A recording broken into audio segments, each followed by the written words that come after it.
Kraft presents The Great Gildersleeve. Yeah.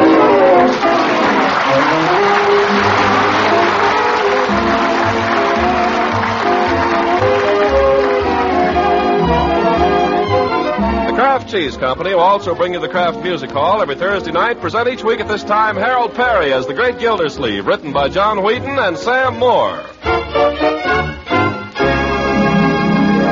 We'll hear from The Great Gildersleeve in just a moment. When it's baking time in the kitchen and those tempting smells of crusty brown bread and rolls start filtering through the house, just think how swell they'll taste. Fresh and piping hot with delicious Parquet margarine spread on them for the crowning touch of flavor. Yes, Parquet margarine has this delicate, satisfying flavor, a flavor that makes all your baking treats downright delicious eating. Parquet is a favorite spread for bread, hot toast, and rolls, for pancakes and waffles, too, in millions of American homes. It's a fine energy food as well, one of the very best you can serve a hard-working, hungry family. And there's one other important reason why so many mothers serve Parquet often. Every pound of Parquet margarine, winter and summer and all through the year, contains 9,000 units of important vitamin A. So for delicious flavor and nourishing goodness, serve Parquet often in your home. Tomorrow, ask your dealer for Parquet. That's Parkay. Parquet margarine made by Kraft.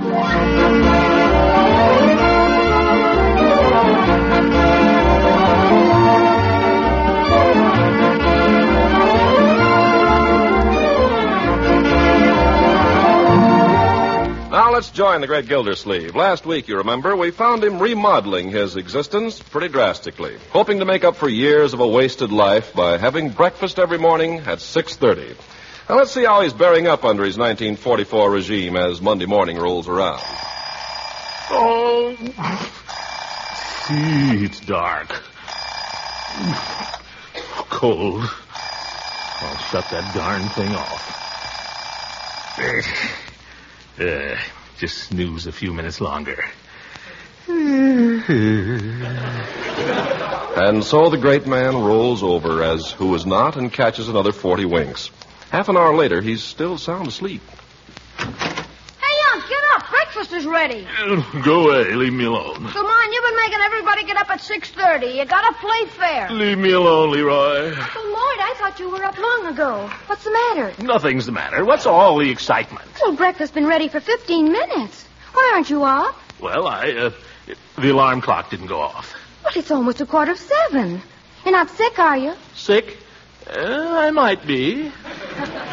I don't feel exactly. I don't know. Oh, I hope you're not getting the flu. Any pain in your chest? Sort of.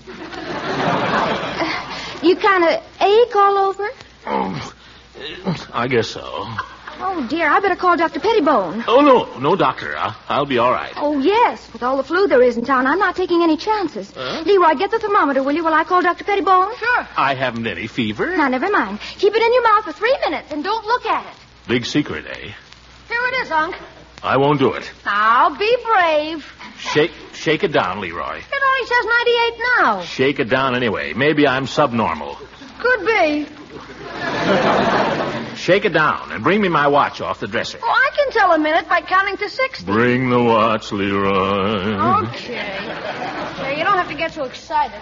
Mr. Gildersleeve, what's this out here? Oh, don't worry about me, Bertie. Probably nothing at all. Oh, my sister had the flu and it's terrible. You better not take any chances. Does it hurt when you breathe? Yes. It sort of hurts a little. Oh, my goodness.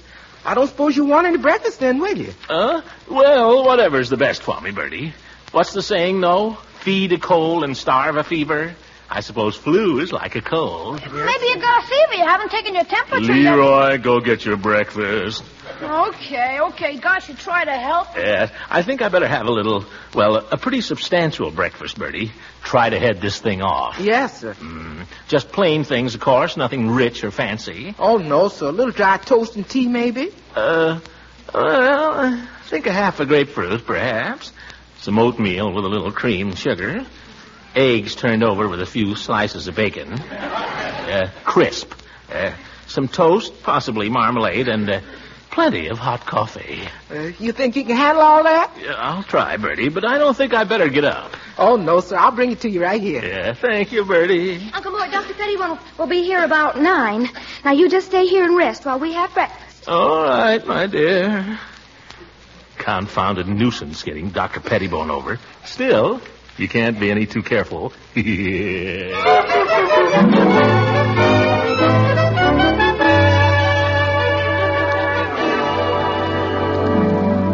Throckmorton, do you feel strong enough to see a visitor? Oh, hello, Leela.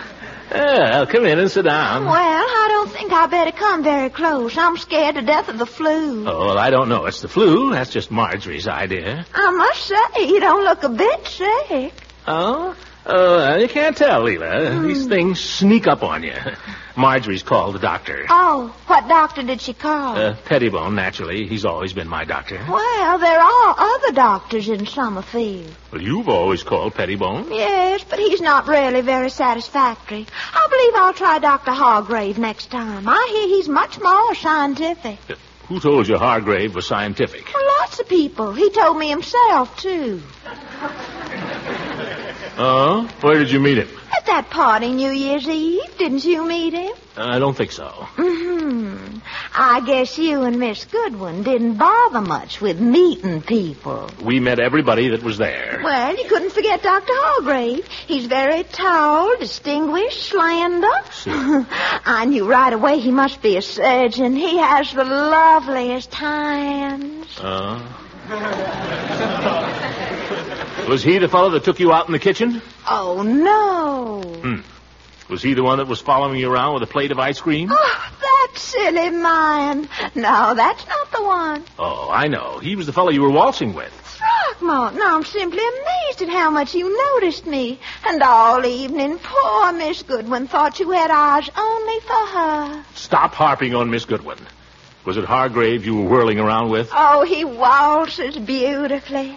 It's because he studied in Vienna, you know. Everybody in Vienna waltzes beautifully, I've heard. Why don't you try Dr. Hargrave, Throckmorton? Because I want a doctor, not a dancer. Oh, pooh. Dr. Hargrave's 10 times the doctor that old Pettibone is. He studied all about the glands and everything. Yeah, just as I thought.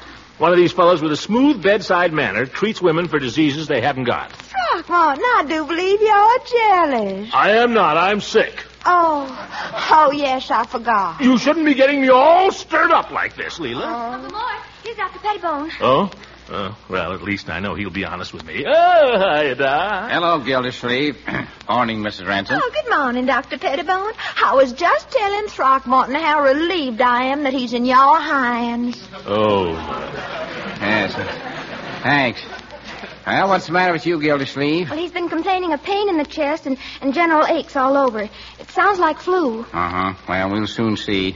Unbutton your nightshirt. Well, I guess we'd better go, Marjorie. See you later, Throckmorton. Yes, well, if you're sick, I'm no doctor. Stick out your tongue. Biggest tongue I ever saw on a human.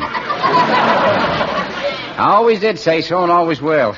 Take a deep breath. I didn't get you up here to insult my physique. Come on. Hurry up. I've got really sick people to take care of. By George, Take a breath.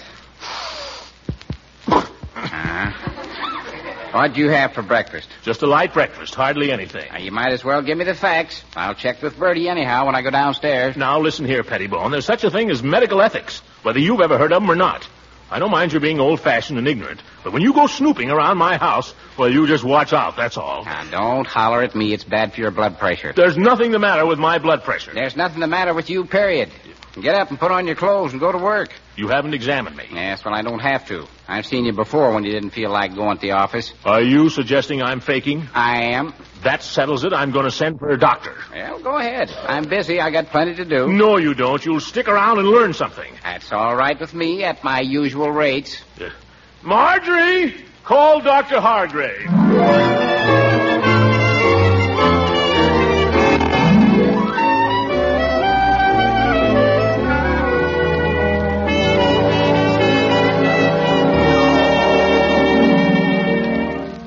Wait a minute, Hargrave. What's that thing? This? Just a pharyngeal speculum. What are you going to do with it? Inspect the pharyngeal passages, look for signs of cystosis, chelamoid formations, that sort of thing. You agree it's a wise precaution, Dr. Pettibone? Very sensible, Dr. Hargrave. Will it hurt? No. Just lie quiet. It won't take a moment.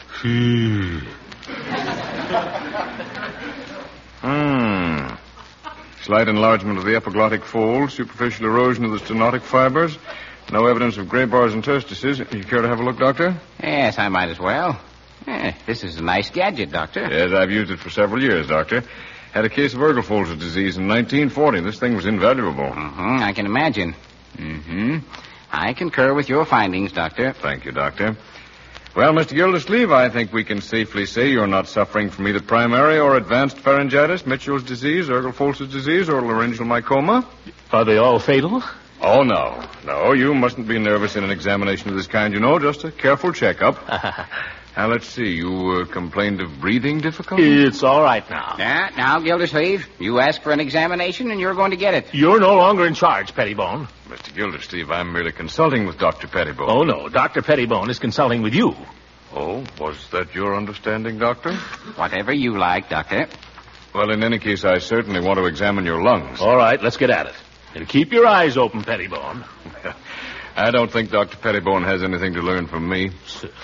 By the way, Doctor, I've been meaning to ask you, are you any relation to the Pettibone who performed the operation in the famous Danbury gallstones case in 1914? Yes, that was my own case, Doctor. Not really. Well, it's an honor to meet you. Well, there was a lot of luck in it. Oh, I don't believe it. That is very similar to the case of Perigord in Paris a year or so later. Oh, yes, I remember Perigord's case. But we mustn't forget the famous case of Sneeden in London. Do either of you gentlemen remember Gildersleeve's case? That reminds me, I've got an appointment.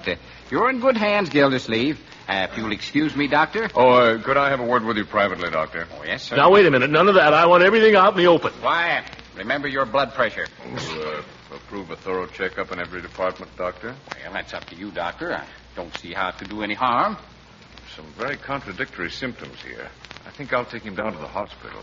Very likely the ride is doing good. What are you two talking about over there? You. Well, stop shaking your heads. You make me nervous. Well, goodbye, Doctor. So long, Gildersleeve. Goodbye.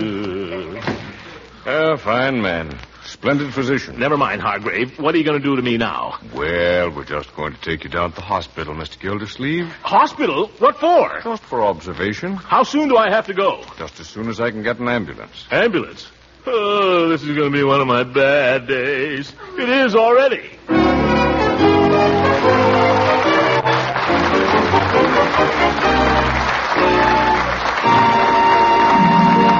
Great Gildersleeve will be with us again in just a moment.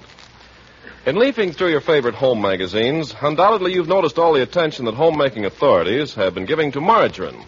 Well, in a recent issue, I ran across some sound advice. It said, give the package label the once-over to be sure the margarine you buy is fortified with protective vitamin A. Well, that's important, of course, because vitamin A is an essential of good nutrition. The Kraft Cheese Company, maker of Parquet margarine, was early to recognize this important fact. And ever since Parquet was first introduced, this delicious quality spread for bread has been fortified with vitamin A.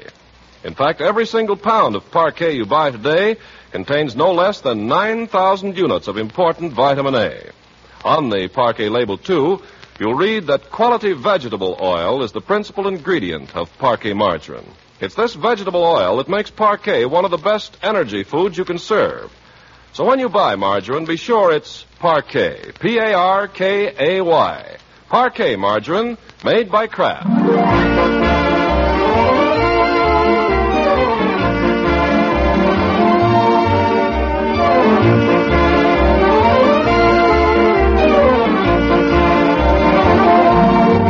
Well, let's see now how Gildersleeve's making out. When we left him, he was on his way to the Summerfield Hospital for observation, and there we find him now in room 218.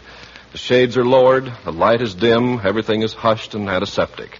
Dressed in a hospital nightshirt and laid out on a hospital bed, Gildersleeve lies rigid while Dr. Hargrave holds his wrist and times his pulse with a handsome watch.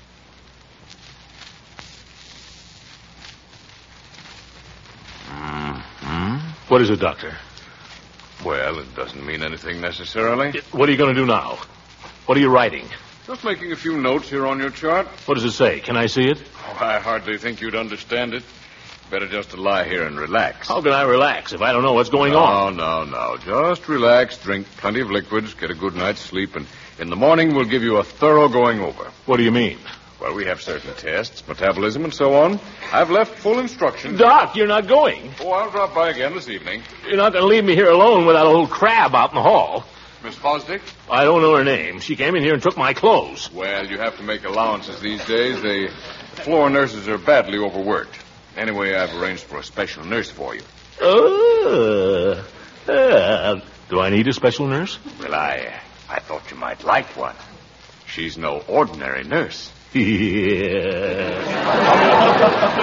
Yes, Miss Riley's handled a good many cases for me. She'll be coming on any minute now, so if you don't mind, I think I'll be running along. That's perfectly all right, Doctor. You go right ahead. I'll you again this evening, and in the meantime, don't worry. Don't worry. Not a bad fella. Wonder what he charges. Gosh, 3 visits already. Ambulance, $6 a day for the room, at least $8 for the nurse. Miss Riley, eh? Yeah, probably Irish. Blue eyes and black hair. Sure, a little bit of heaven fell from out the sky one day. Oh, nurse, I feel terrible. Well, I wonder what the doctor wrote on that little chart. Maybe I could just take a peek. Gee, floor's cold. Where are my slippers? Oh, way under the bed.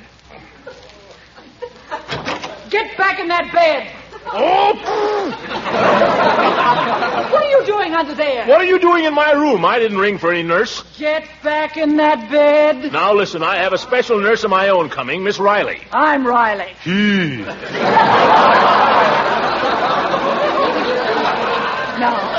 Now get into that bed before I throw you in, and don't think I couldn't do it. I won't argue with you there, sister.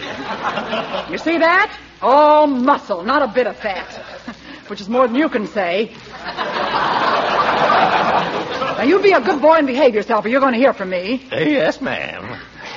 You do just as you're told, and we'll get along fine. The better you know me, the better you'll like me. They all do. Why, the last patient I had gave me a fitted suitcase. Not that I'm going anywhere. Gosh, who's dying? Let's have a little daylight in here. Hey! Well, shut your eyes. You'll get used to it. Where'd the flowers come from? Friend of mine. They smell. I'll give them to the little girl down the hall. Here, put this in your mouth. I've already had my temperature taken. Put it in your mouth. All right. Keep it under your tongue.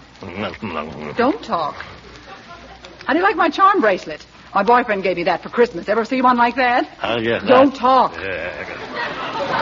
You know, you don't look like any invalid to me. How long you been in here? Keep your mouth shut. Well, I see they haven't been starving you anyway. Been putting on a little there lately, haven't you? Well, I guess that's long enough. Here. Oh, you haven't got any temperature anyway. Or have you? What is it? What does it say? Don't be nosy now. Tell me, have I got a fever? I think you'll pull out of it. What are you writing? Just putting it down on your chart. Let me see it. Oh, no, you don't. Where are you going now? Just down the hall. What for? To make little boys ask questions. Oh, by George, I am sick. She's going to call the doctor. If I just knew what was on that chart. Well, one little peek wouldn't do any harm.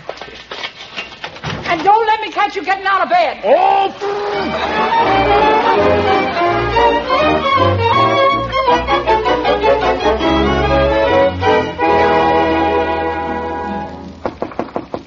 Yes?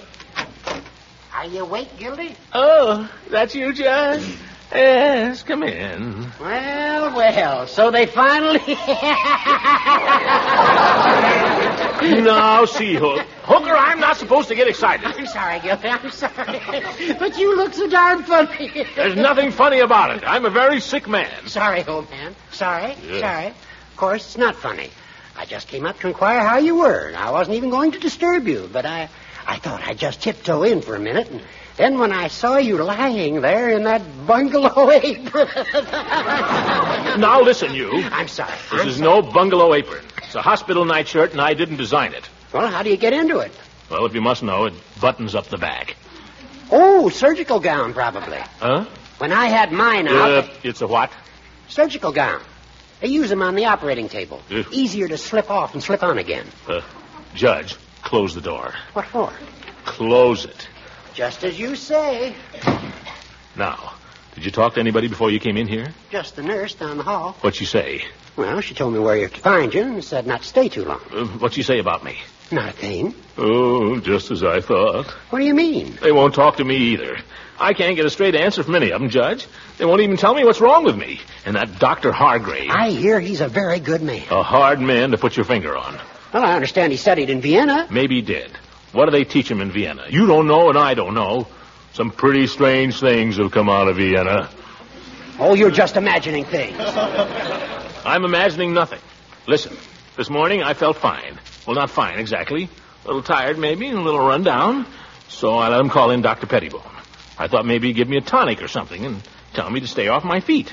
It was Leela who talked me into this. This Hargrave fellow seems to have some kind of power over her. Only the power that a handsome fellow has over any woman, I'd say. Well, he's not so handsome. I think it's that Vienna stuff. Finger kissing. By George, I wish I had Pettibone back. He told me to get up and go to work. But this bird sends me to the hospital for observation. What's that? Well, he just wants to check your symptoms and see whether they develop. There's more to it than that. He's got me a special nurse. You don't say. I can't tell. Something in the wind. Now, listen, Gildy. At the worst, it'll all be over in a few days. With this modern science, removing an appendix is as easy as taking a nickel out of a purse. Who said anything about an appendix? Well, that's one of the things they watch. Did they take a blood test? Well, yes. They took a lot of tests. When the doctor was examining you, did he prod you in the tummy? Well, yes. Appendix. He looked down at my throat. He couldn't see my appendix from there. Well, it could be tonsils, but appendicitis is more likely. And believe me, Gildy, it's nothing. Why, I had mine out 5 years ago. Look. I don't want to look. And they give you a couple of sleeping pills to make you drowsy. Then they sneak up on you and clap that cone over your face with the ether. Before you know it, bingo. That's what I'm afraid of, that bingo. Well, how's the patient? Ready to go Betty by? Hello, Miss Riley. This is Judge Hooker, my lawyer. How do you do? Always glad to meet a lawyer. I might need one myself someday. I was just leaving, Miss Riley. Judge, don't go. The judge is right. We're closing up here now. I'll just get you a glass of water. Judge. Yes, Gildy? Do me a favor. Get Dr. Pettibone back in the case. But, Gildy, how can I do that? You fired him. I didn't fire him. I just insulted him. Get him back, Judge. I don't care how you do it. Well, I'll try. Tell him to be here the first thing in the morning before they can do anything. I want him to keep an eye on this Hargrave fellow. Here we are. Take the glass. What for? I'm not thirsty. Well, goodbye, Gildy. Oh, I almost forgot what I came up here for. Here, I wanted to get your legal signature on this. What is it? Just a power of attorney. Gives me the legal right to act for you. You know, in case anything happens. It's always best. Hooker, I wish you wouldn't come around with things like that at a time like this. Give me your pen. Look out, you're spilling the water. You take it. Sign right there now. Throckmorton P. Gildersleeve. That's pretty shaky, but I guess it'll do. Well, goodbye, Gildy. Sweet dreams. Judge, don't forget. Forget what? You know. Oh, yes, Pettibone. Yeah, I'll do what I can. Bye. Now, sonny boy, you're going to have a nice long sleep. I doubt if I sleep a wink. Oh, yes, you will. Here, take these. What are they? Just pills. What kind of pills? Sleeping pills. George Hooker, Judge!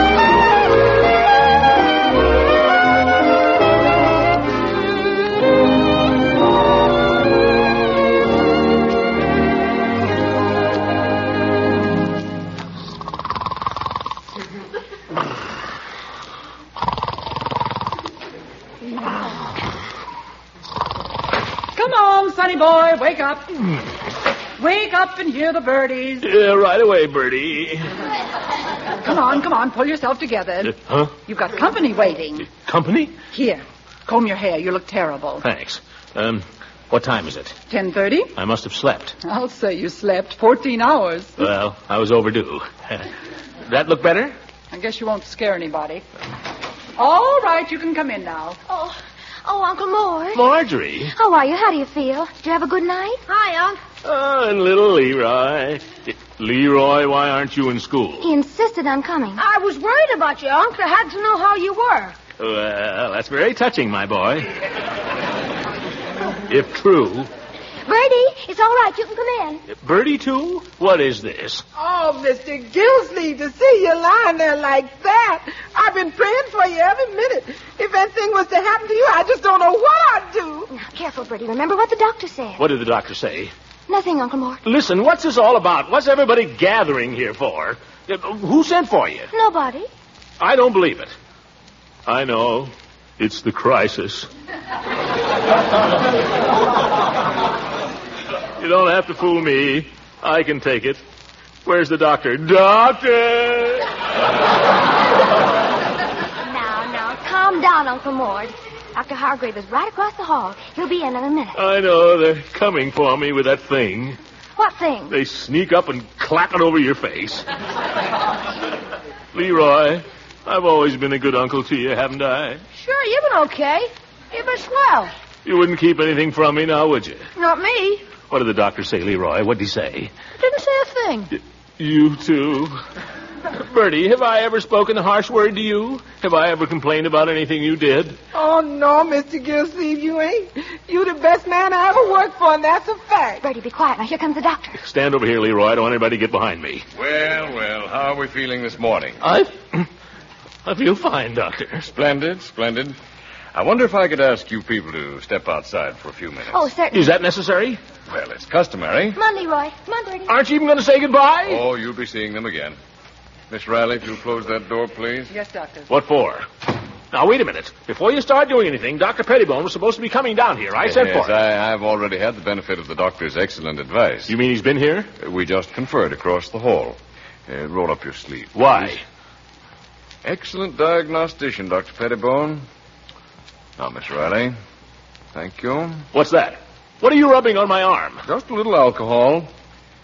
Dr. Pettibone and I went over the records and results of the tests, and we found ourselves in complete agreement on every point. I'm happy to say that we can give you a clean bill of health, except for one thing. What's that? We failed to find any sign that you have ever been vaccinated. The needle, please, Miss Riley. Oh, no, you don't. Lie still. I'm on to that trick. Miss Riley. I've got him, Doctor. Oh. Let me up. Lie still, you big baby. You want me to sit on you? Doctor. Doctor. Oh, please. All right. Let him go, Miss Riley. Really, old man, you ought to get hold of yourself. You want your nephew to hear you carrying on like that? I'm ashamed. I guess I lost my head there for a minute. Well, it's not uncommon. All right. Go ahead, Doc. I can take it. Why, it's all done. All done? You mean... It's all over. You're vaccinated. I'm... Marjorie! Leroy! Look, I'm vaccinated.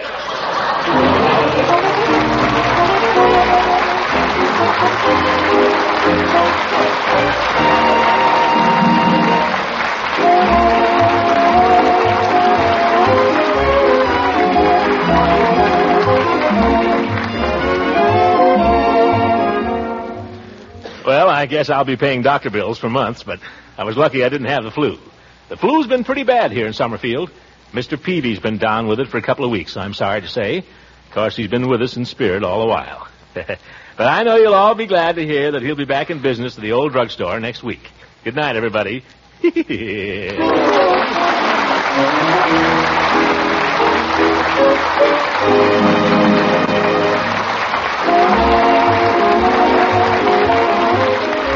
Music heard on this program was directed by Claude Sweet. This is Ken Carpenter speaking for the Kraft Cheese Company, inviting you to listen in again next week for the further adventures of the Great Gildersleeve. This is the National Broadcasting Company.